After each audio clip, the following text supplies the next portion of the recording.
阿媽 Bro，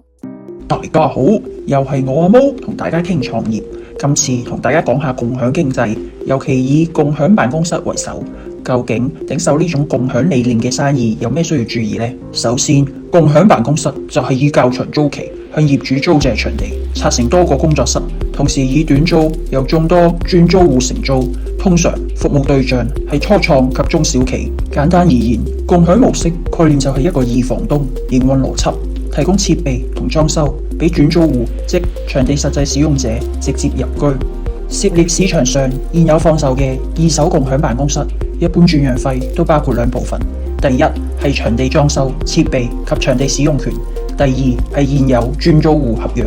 首先以場地裝修同設備為題，與之前喺頂手 Party Room 影片入面提及嘅資產性質相若。我哋必須明白，裝修同設備折讓價大，同時市場流通量不高，故此呢個正係點解一般共享辦公室租戶同業主都簽訂相當年期嘅租約，即係場地使用權。其一，正係避免回本期過短嘅情況出現；其二，當然就係為咗對業主有更高嘅議租能力。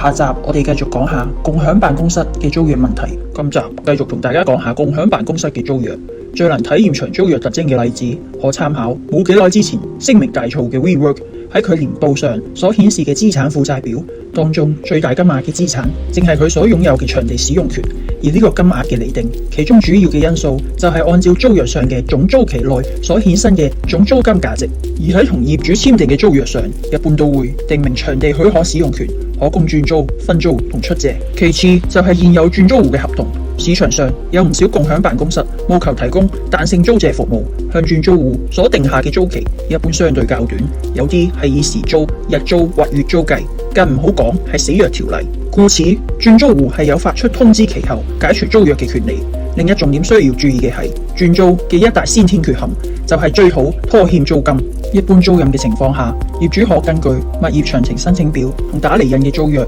經法律途徑，一般係小額錢債索償處同土地審裁處向拖欠租金嘅租戶索取欠租，但通常呢兩者都冇存在係與轉租戶所定下嘅契約內。故此，作為二房東喺追討欠租嘅過程中係相對處於劣勢。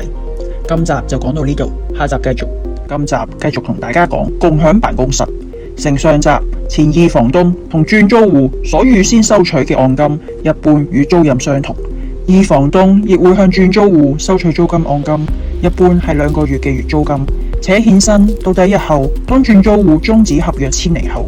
而若退案責任又係歸於新東主時，鑒於之前多條影片所提及到嘅業務轉讓債權人保障條例，我哋可參考以下內容。凡轉讓業務，不論是否連同業務嘅商譽一起轉讓，即使有任何相反協定，承讓人仍需負有法律責任，承擔一切由出讓人喺經營該業務時所欠下嘅債項同所產生嘅義務。而預收按金剛好正係伴隨轉讓共享辦公室業務嘅一部分，